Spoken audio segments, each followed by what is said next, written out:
ওটা কি? তো এই তো লাল পাথর, লাল পাথর।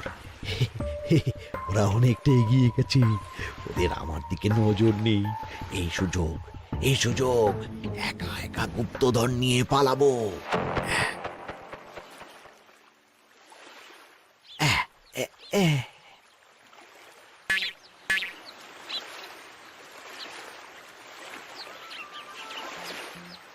কি গো, আমরা তো হেঁটেই চলেছি, লাল পাথর তো কই দেখতে পাচ্ছি না। আরেকটু হাঁটতে হবে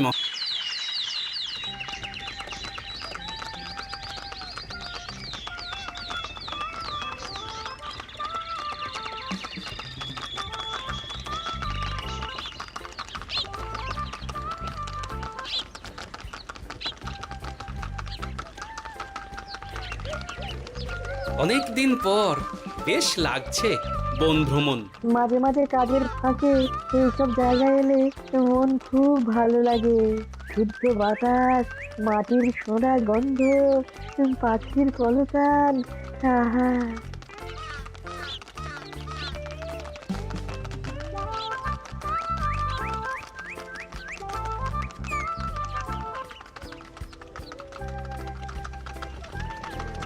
মহারাজের রথ থামছে। আমরা এইখানে বসে আজ রাজকার্য পরিচালনা করব। মন্ত্রী, তুমি ঝটপট এখানে বসার বন্দোবস্ত করে দাও। আমি এক্ষুনি ব্যবস্থা করে দিচ্ছি মহারাজ। এই এখানেই আমাদের বসার জন্য ছাউনি করে দাও। এক্ষুনি করে দিচ্ছি মন্ত্রী মশাই। এরা বসার জায়গাটা করে দিক, ততক্ষণ আমরা একটু হেঁটে আসি।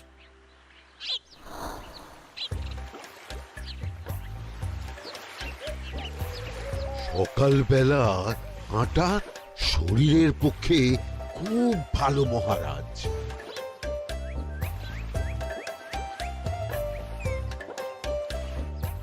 আগেকার দিনে রাজা মহারাজরা এই সব বনে মৃগয়া করতে আসতেন। মৃগয়া একদম ভালো নয় মন্ত্রী। তুমি জঙ্গলে আসছো অন্য প্রাণীদের মারতে। কেন মারবে? ওরা তো তোমার কোনো ক্ষতি করেনি। না, তা করেনি, কিন্তু তখন ওটা রাজা মহারাজাদের খেলা ছিল। শুনেছি আপনার প্রপিতামহ খুব ভালো বাঘ শিকার করতেন, অনেক বাঘ মেরেছেন। মন্ত্রী, তুমি একটা কথা হয়তো জানো না। আমার প্রপিতামহ শিকার করতেন, কিন্তু কোনো স্বাভাবিক জানোয়ারকে নয়। যে বাঘ মানুষ খেকো হয়ে প্রজাদের ক্ষতি করত, আমার প্রপিতামহ সেই সমস্ত বাঘদেরই মারতেন। এছাড়া উনি বন্য প্রাণী সংরক্ষণ করতে বড়ই ভালোবাসতেন।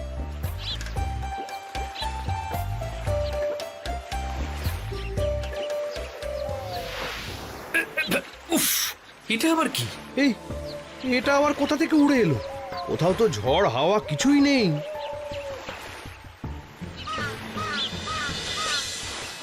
একটা ধাঁধা মহারাজ, এই কাগজে লেখা। ধাঁধা? পড়ো দেখি। জোয়ার ভাটা প্রভুর খেলা, ভাটা হবে হলে বেলা।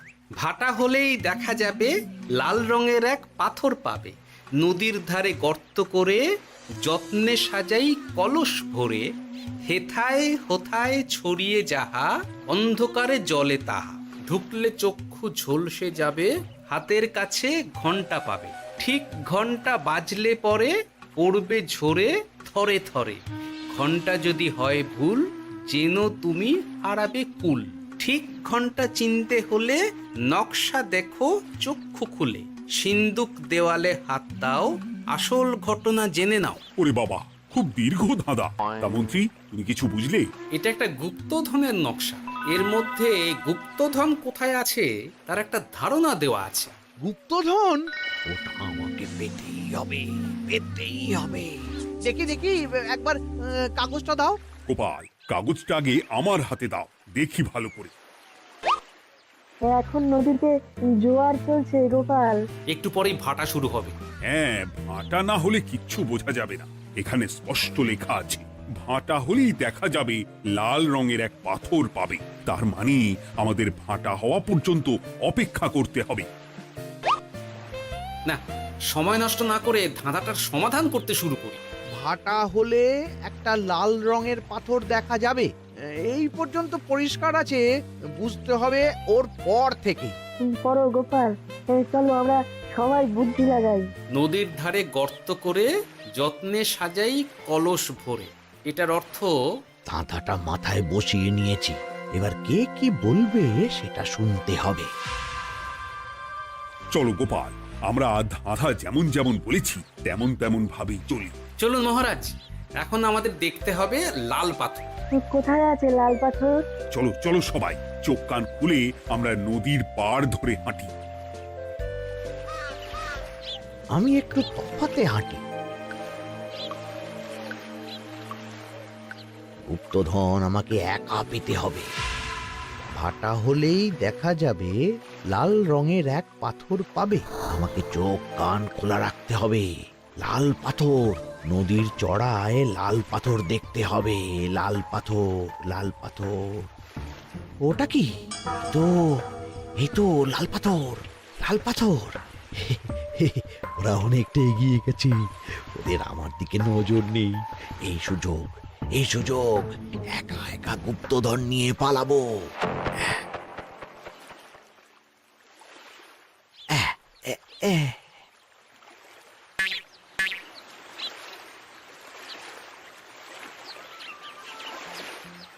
কি গো, আমরা তো হেঁটেই চলেছি, লাল পাথর তো কই দেখতে পাচ্ছি না। আরেকটু হাঁটতে হবে মহারাজ, গুপ্তধন বলে কথা, ওকে আর সহজে ধরা দেয়? সেটা অবশ্য সঠিক কথা। আচ্ছা, আমরা সবাই তো আসছি হেঁটে হেঁটে, মন্ত্রী মশাই গেলেন কোথায়? ও কি যে ঘটে! সত্যি তো, মন্ত্রী কোথায়? ও সেনাপতি, মন্ত্রীকে দেখেছো? কই, না তো মহারাজ। তাহলে কোথায় গেলেন মন্ত্রী মশাই? এই জঙ্গলে বাঘ ভাল্লুক আছে, শেষে কিনা বাঘে নিল। হায় হায় হায়, মন্ত্রী গিন্নির কাছে আমি কি মুখ দেখাবো? হুম, বাঘ ভাল্লুকের পেটে যাবার লোক তো মন্ত্রী মশাই নন। ও গোপাল, কি ভাবছো? কিছু তো একটা বলো। এখন আমাদের মন্ত্রী মশাইকেই খুঁজতে হবে। তবে মন্ত্রী মশাই বাঘ ভাল্লুকের পেটে যায়নি। তুমি নিশ্চিত হচ্ছ কি করে? অত পেঁচালো মানুষকে বাঘ ভাল্লুক গন্ধ শুকেই ছেড়ে দেবে, হজম করতে পারবে না। না না না, এখন রসিকতা করার সময় নয়, আমাদের মন্ত্রীকে খুঁজে বার করতেই হবে। কোথায় গেল মন্ত্রী? চলো চলো, গুপ্তধন মাথায় থাক, চলো মন্ত্রীকে খুঁজি। আহ, মন্ত্রী কোথায় গেল কে জানে। একবার পুরো ধাঁধাটা ঝালিয়ে নি। ভাটা হলেই দেখা যাবে লাল রঙের এক পাথর পাবে। ভাটা হয়েছে, লাল রঙের পাথরের মাথায় চাপ দিয়ে গুহার মুখও খুলেছি। এবার এবার নদীর ধারে গর্ত করে যত্নে সাজাই কলস ভরে। এটাই তো ঠিক বুঝতে পারছি না।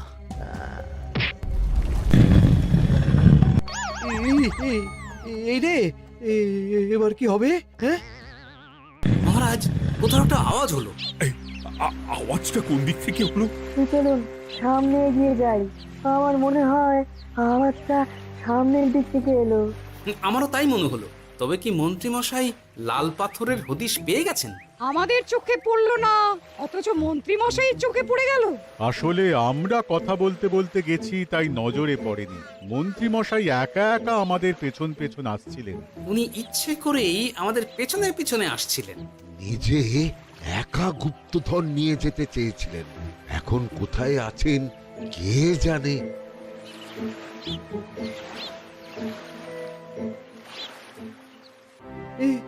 অন্ধকারে কিছু দেখতে পাচ্ছি না তো। ধাঁধাতে কি ছিল? হ্যাঁ, কি ছিল? হেথায় হোথায় ছড়িয়ে যাহা, অন্ধকারে জলে তাহা, ঢুকলে চক্ষু ঝলসে যাবে, হাতের কাছে ঘন্টা পাবে। পেয়েছি পেয়েছি, ঘন্টা ঘন্টা ঘন্টাটা পেতে হবে। ঘন্টাটা ঘন্টাটা ঘন্টা। ভাটা হলেই দেখা যাবে লাল রঙের এক পাথর পাবে। নদীর ধারে গর্ত করে যত্নে সাজাই কলস ভরে, হেথায় হোথায় ছড়িয়ে যাহা, অন্ধকারে জলে তাহা, ঢুকলে চক্ষু ঝলসে যাবে, হাতের কাছে ঘন্টা পাবে। ঠিক ঘন্টা বাজলে পরে পড়বে ঝরে থরে থরে, ঘন্টা যদি হয় ভুল, যেন তুমি হারাবে কুল। ঠিক ঘন্টা চিনতে হলে নকশা দেখো চক্ষু খুলে, সিন্দুক দেওয়ালে হাত দাও, আসল ঘটনা জেনে না। এবারে ভালো করে ঠান্ডা মাথায় ভাবতে হবে। ভাটা হলেই দেখা যাবে লাল রঙের এক পাথর পাবে। সেই লাল পাথরটাই তো খুঁজে পাওয়া যাচ্ছে না, অথচ মন্ত্রী মশাই খুঁজে পেলেন। আওয়াজটা কোথা থেকে আসছিল? এই কাছে পিঠে এই কোথা থেকে আওয়াজটা আসছিল।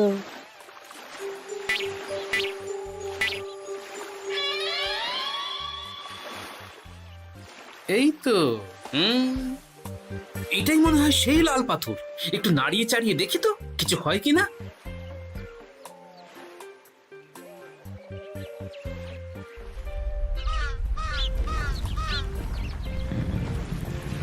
এই তো কাজ হয়েছে। এই তো সুড়ঙ্গ। আপনারা নিচে নামুন। আপনারা কি দেখছেন সেটা বলবেন মহারাজ। সবাই যদি নেমে যাই, যদি কোনো কারণে সুড়ঙ্গের মুখ বন্ধ হয়ে যায়, তাহলে আর আমরা বাইরে বেরোতে পারবো না মহারাজ। গোপাল ঠিকই বলেছে, আমরা দুজন বাইরে থাকি। মহারাজ, আর একটা কথা, কোনো ঘন্টায় হাত দেবেন না, মনে আছে তো? ঘন্টা যদি হয় ভুল, যেন তুমি হারাবে কুল। ওরে বাবা, এই বয়সে আর কুল হারাতে চাই না। ঠিক আছে, তোমার কথাই অক্ষরে অক্ষরে পালন করব। দেখি এই সুড়ঙ্গে মন্ত্রী মশাইকে দেখতে পাই কিনা। চলুন মহারাজ, সুড়ঙ্গে নামি। সবাই সাবধানে নামো।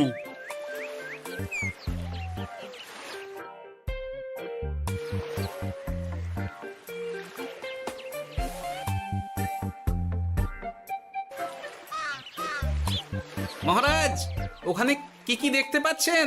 ওখানে কি মন্ত্রী মশাই আছেন? না গোপাল, মন্ত্রীকে এখনো দেখতে পাইনি।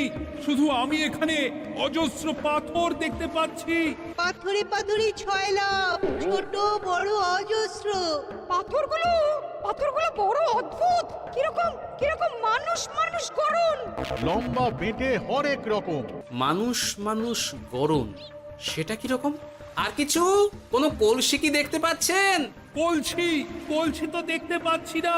মহারাজ, কলসি থাকতেই হবে, কারণ ধাঁধায় লেখা আছে, নদীর ধারে যত্ন করে যত্নে সাজাই কলস ভরে। গর্তটা আসলে হলো সুড়ঙ্গ, কিন্তু কলস।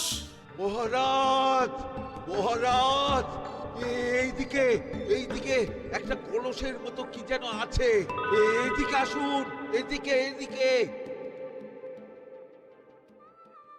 হ্যাঁ গোপাল, দেখতে পেয়েছি। এবার আমি যেরকম যেরকম বলবো সেই রকম সেরকমই করবেন। আমি বিজ্ঞানীকে নদী থেকে জল তুলে পাঠিয়ে দিচ্ছি। পাত্র কোথায় পাবে?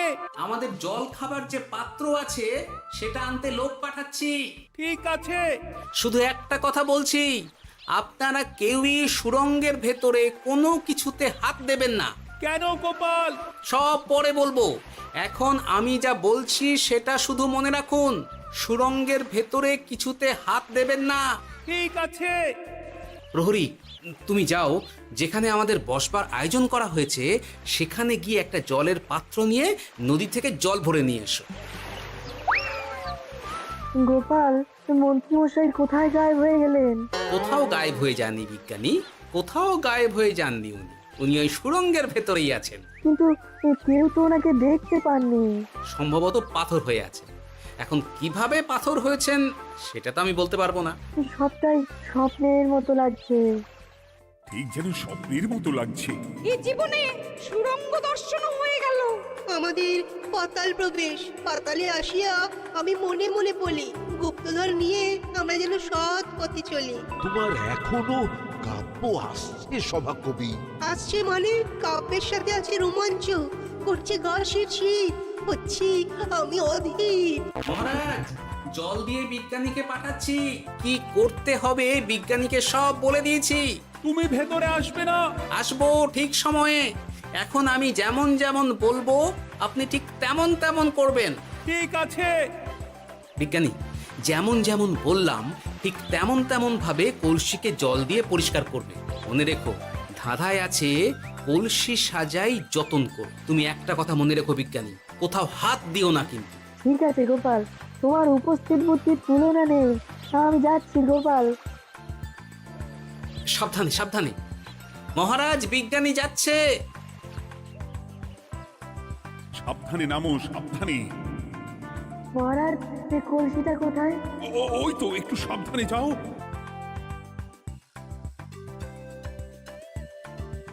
বিজ্ঞানী, কলসির দেখা পেয়েছো? পেয়েছি পেয়েছি পেয়েছি। এবারে কলসিটাকে ভালো করে জল দিয়ে ধুয়ে দাও। কলসির আলোয় সুড়ঙ্গ আলোকিত গোপাল। এরপর কি? ভালো করে দেখুন মহারাজ, কোথাও ঘন্টা দেখতে পাচ্ছেন কিনা। ঘন্টা একটা তো নয়, সার সার ঘন্টা, অনেকগুলো ঘন্টা।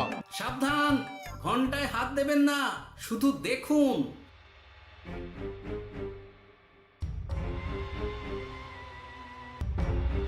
মহারাজ, আমরা গুপ্তধনের খুব কাছে চলে এসেছি। তাই নাকি? কি মজা কি মজা, এবার খাবো ক্ষীরের গজা। আহ, সভা কবি চুপ করো, এখনো আমরা গুপ্তধন পাইনি। আমার মুখে দাঁড়িয়ে সবগুলো তারা আঁকা। বিজ্ঞানী, কোন ঘন্টায় চাঁদের নকশা করা আছে কি? একটু দেখে বলো না। আমি আতস কাজ নিয়েই দেখছি, সব ঘন্টাতেই তারা আঁকা। খবরদার, কোনো ঘন্টাকেই ছোঁবে না। ঠিক আছে, কোনো কিছু না ছুঁয়ে আমি দেখছি। পেয়েছি গোপাল, চাঁদ আঁকার ঘন্টা পেয়েছি। ওই ঘন্টাটা বাজাও, বাজাও।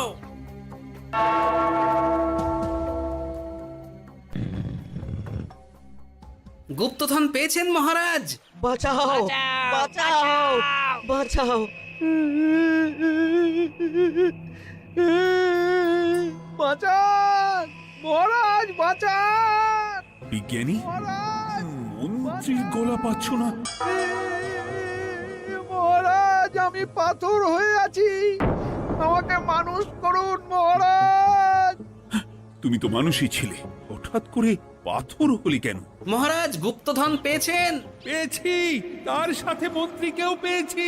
মন্ত্রী এইখানে কোথাও পাথর হয়ে দাঁড়িয়ে আছে। দাঁড়ান মহারাজ, এবার আসছি। সাবধানে এসো। আমি ভেতরে যাচ্ছি, বুঝলে? যদি কোনো কারণে দেখো পাথরটা গুহার মুখটা আটকে দিয়েছে, অমনি তোমাদের কাজ হলো পাথরটাকে ছুঁয়ে ফেলা, বুঝলে? ঠিক আছে গোপাল দাদা। আমার মনে হয় বিপদ আর কিছু ঘটবে না, তবুও সাবধানের তো মান নেই। ঠিক আছে, তুমি নিশ্চিন্তে ভেতরে যাও। বাঁচাও, আমাদের বাঁচাও, আমাদের সবাইকে মানুষ করুন। আমাকে মানুষ করুন মহারাজ। আপনাকে তো মানুষ করা হবে মন্ত্রী মশাই। আগে বলুন, আপনি পাথর হলেন কি করে? ও, মনে পড়েছে, ধাঁধার শেষ লাইন।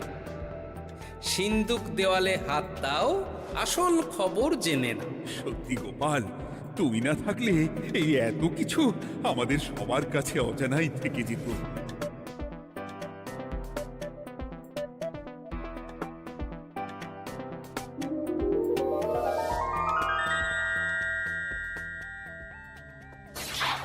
ধন্যবাদ আমাকে মুক্ত করার জন্য। আপনি কে? আমি যক্ষ। আমাকে এই ধন সম্পত্তি পাহারা দেওয়ার জন্য এক ডাকাত দলের সর্দার যক্ষ করে রেখেছিল। আমি 100 বছর ধরে এইখানে যক্ষ হয়ে আছি। আমি তোমার জন্য মুক্ত হলাম গোপাল। এই সম্পত্তি তোমার গোপাল। সম্পত্তি নিয়ে আমি কি করব? আমি এই সব সম্পত্তি মহারাজকে দান করলাম, রাজ্যের অনেক কাজ হবে। তুমি ধন্য গোপাল, তুমি ধন্য। এবার আমার যাবার সময় এসেছে, আমাকে যেতে হবে। যাবার আগে এই পাথরগুলোকে মানুষ করে যান। এরা সব লোভী। আমি আমার সীমিত ক্ষমতায় এই গুপ্ত ধনের ধাঁধাকে এখানে যারাই ভ্রমণ করতে আসে তাদের হাতে তুলে দিই, কিন্তু কেউ এই ধাঁধার সমাধান করতে পারে না। সবার মনে লোভ কাজ করে, এই লোভ এদেরকে পাথর করে রেখেছে। পাথর হলো কি করে? একটা মানুষ এসে বুক ভরা লোভ নিয়ে আধা পুরো না জেনে পাথরে হাত দিলেই সে পাথর হয়ে যাবে। আমাদের ভুল হয়েছে, আর লোভ করব না। বাঁচাও, আমাকে মুক্ত করে দিন, আমার খুব ভুল হয়েছে মহারাজ, মুক্ত করে দিন আমায়। তুমি এখানে আগে এসেছিলে, তাই তো আগে এসে ভাবলে নিজেই একা একা গুপ্তধনকে হরপ করে দেবে। এদিকে তোমাকে না দেখতে পেয়ে আমাদের কত চিন্তা হচ্ছিল। যারা লোভী তারা কারো কথা ভাবে না, শুধু নিজের কথা ভাবে। আমাকে আর একটা সুযোগ দিন, আমি আর লোভ করব না মহারাজ। তোমার কথার কোনো দামই নেই। না মহারাজ, আমাকে আমাকে আর একটা সুযোগ দিয়ে দেখুন, আমি আর লোভ করব না, আমাকে মানুষ করুন মহারাজ। আমাদের সবাইকে মানুষ করুন দয়া করে মানুষ করুন। যক্ষরাজ, এদের আপনি ক্ষমা করে দিন। ঠিক আছে, তোমাদের আবার মানুষ করে দিচ্ছি। আহ আহ বাঁচলাম বাঁচলাম। এই রকম বারবার বাঁচা যাবে না, কিন্তু এবার সাপ ব্যাং যাই হবে না কেন ওইভাবেই থাকতে হবে, এই আমি বলে দিলাম। এবার আমার মুক্তি। মুক্তি নেবার আগে আরেকটা প্রশ্ন, যে ডাকাত সর্দার তার সম্পত্তিকে রাখার জন্য আপনাকে যক্ষ বানিয়েছিল, যে সম্পত্তি তো তাদের, আমরা তো নিতে পারি না। লোভ বড় খারাপ গোপাল, অতিরিক্ত লোভ মানুষকে পশু করে দেয়।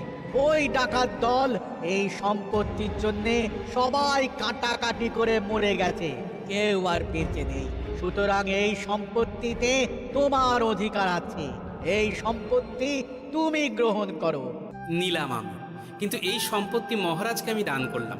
ডাকাত দল জনগণের সম্পদকে লুঠেই তো সম্পত্তি বানিয়েছে, তাই আমি জনগণের কাজে লাগবার জন্যই এই সম্পত্তি মহারাজকে দিলাম। গোপাল, তোমার জয় হোক। এবার তাহলে আমি যাই, তোমরা সবাই সুখে থেকো আর ভালো থেকো। গোপাল, তোমার তুলনা হয় না, তোমার ঋণ আমি কোনোদিন শোধ করতে পারবো না। তুমি কৃষ্ণনগরের জন্য যা করলে তা ইতিহাসে লেখা থাকবে। না মহারাজ, আমি এমন কিছু করিনি, এই কাজ সবাই করবে। জয় গোপালের জয়, জয় গোপালের জয়, জয় কৃষ্ণনগরের জয়। জয় কৃষ্ণনগরের জয়।